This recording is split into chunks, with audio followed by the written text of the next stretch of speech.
Bismillahirrahmanirrahim. Alhamdulillahi Rabbil Alameen.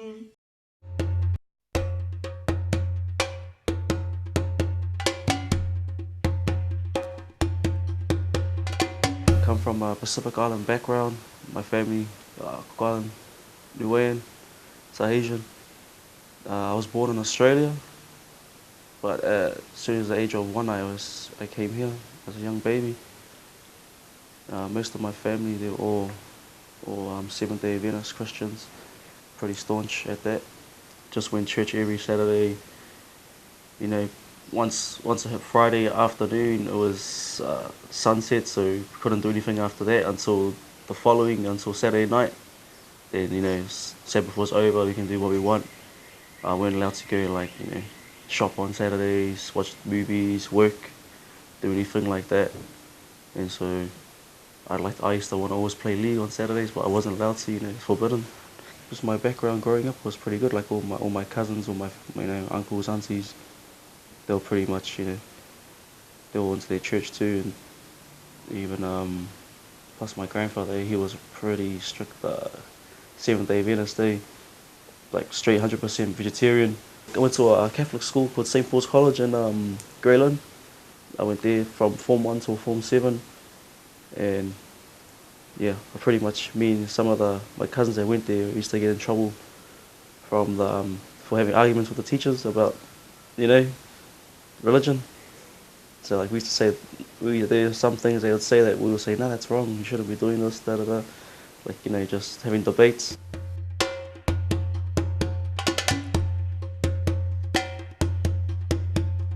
I was going to school in a suburb called Marylands in New South Wales in Sydney. It was pretty good.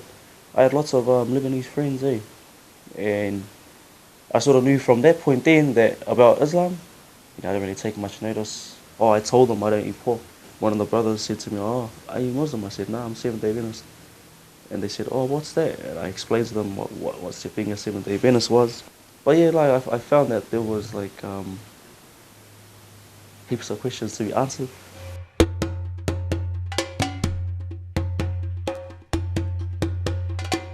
So I started seeing a girl, and her ex-partner, he was Muslim. He's Sunny Bill's first cousin. So I sort of started just talking to him and got curious, and just wanted to know more about Islam. And he pretty much just gave me information, and I just liked what I heard. First time I met him, went to a hotel inn or some sort, and I remember I was sitting there with a beer, just drinking and watching him, and he was just talking, like, just listening to what he was. Then he went in the room and to do salah, and then he came out after he finished, and I just asked him a couple of questions, like, what do you do, and just basic questions anyone who wasn't Muslim would ask, just like, oh, who do you pray to, and like why do you bow down like this, that, just sort of stuff like that. Oh, the girl I was seeing, she was like, oh, you're gonna become a revert now. And I was like, why is that? She goes, oh, 'cause, I don't like that.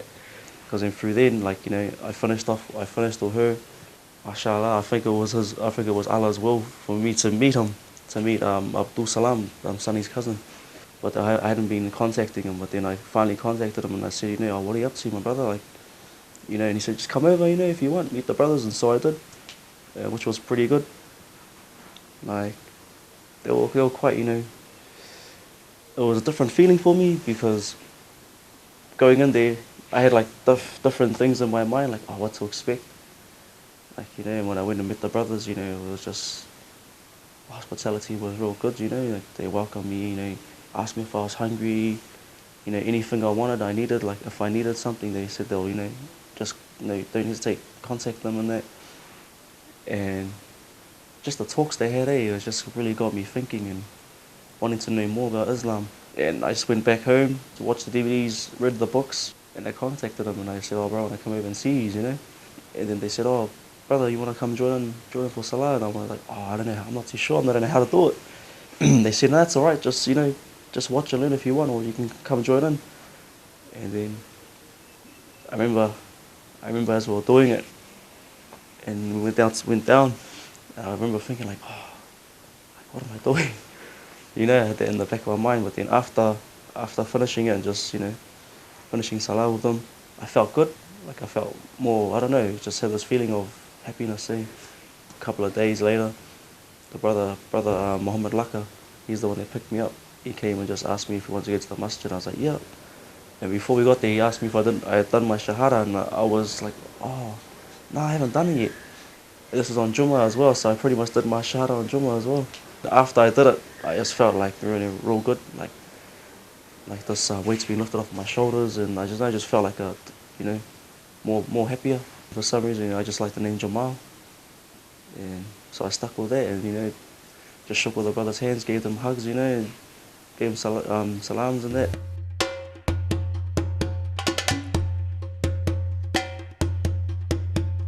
When they found that I became Muslim, they were real quick to uh, be negative, like ask me questions like, do I need to see a doctor? Am I alright? Like, is something wrong with you? And then I got a lot of hate mail like on Facebook from my family in Australia too. They thought like, oh, this won't last, or like he's just doing it for attention or something like that. Like I'll give you an example. When I was at a family barbecue, being Pacificans, they love to eat pork, eh?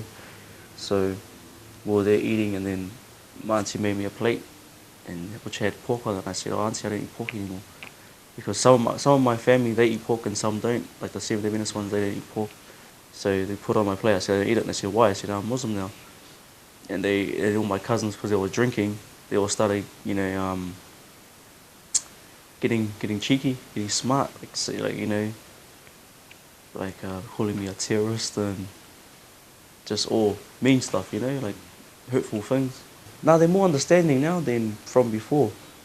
Like they've seen a change, as in like a good change. Because before I used to just, cause I stay with my son at my place too.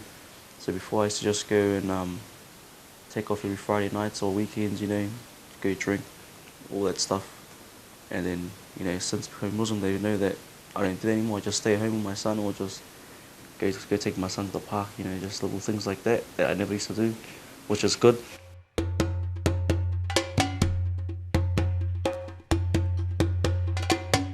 It's changed my life, as pretty much the way I am too. Before I was quite negative to everyone, you know, quite a greedy person. And now, like, there was a time where, like, someone, like even my cousins would be like, oh, can you lend me $5, or, can you drop me here? And I'll be like, nah, or you got gas money, something like that. Nowadays, like now, like if my cousins or friends, they ask, I just, yeah, take this, man. I just give it without even thinking, like, I don't ask them pay me back, do this, do that. I just, I give it out of love, When I eat now, like, I make sure the food I'm eating is halal, it's good. I try to stay away from, like, takeaways, fast foods like that. Like even just drinking water instead of drinking fizzies. My everyday life still good. Like, I still go play touch with the boys, go play Xbox and with my cousins too sometimes, just do normal stuff, go to the beach, barbecue, go for a swim. Yeah, I know my restrictions now, so like what I can and cannot do. So like if my cousins, go to the beach or we're at their house and they're having a few drinks, they don't offer me anymore. They just ask me if I want a glass of lemonade or juice or something like that. And, I don't, because I don't have to partake in any of that, to be happy or anything like how they are. For them, they have to drink to be happy and have a good time. I don't need that. I can just still talk to them while they're doing their thing, and I'll just, still talk to them as, like normal. Up to this point, like I'm real happy where I am right now. Like, I've asked, like, been struggling to get a job, and since becoming Muslim and just, doing God's will by submitting myself to Him, to Allah. Like, it's like He's blessed me with a job now.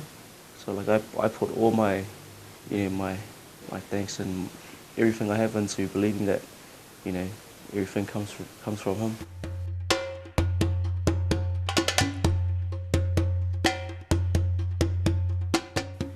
Well, the many things that Islam can offer to, you know, anyone, ordinary people, who they are, is, I think, just, you know, gives you peace of mind, you know. My cousins, they said they were quite shocked because we went to a family function in Manurewa, and they were all drinking, and one of my cousin's mates, there were a few of them, they normally know me to always drink with them too, and so they were offering me, but I kept saying no. And they found that I become Muslim. They were pretty shocked there, and they were saying it was actually good because like they said it's good to see me that way instead of when I used to drink all the time. And it was even my cousin's partner. He said that like it's sort of given him a wake up call to see me because he's known me for a long time. He knew that I was like used to drink hard out and I used to enjoy it, always drinking every day. And so for him to see me stopping all that, becoming Muslim, just the way it's changed my life and everyday life really, it's sort of impacted on him, and he's even told me he's thought of giving up all that stuff as well. Coming to Islam, it's made me realize I should be teaching my son, showing him the way, like guiding him as well. Just want to know more and more and study and just get to the level where I'm real, where I can sort of lead for my son.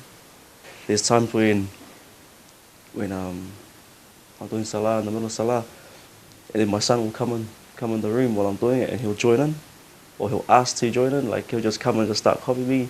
And when it's finished, I'm real shocked because the pronunciation of the words of Surah Al-Fatiha when I'm saying it, and then he just comes along, he actually says the words real correct, and like I was shocked there. And then yeah, it's real good because there's times where like I don't know how he knows it, but he'll know the time when it's time to do salah, like Maghrib or whatever, and he'll come in and ask me like, "Daddy, are we gonna pray now?"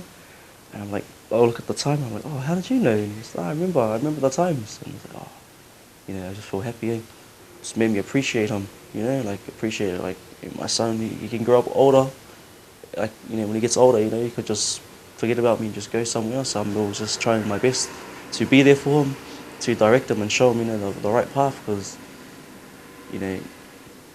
I never had my dad when I was growing up. Like it took him, I don't know, probably when I was 13 to finally, want to get to know me properly.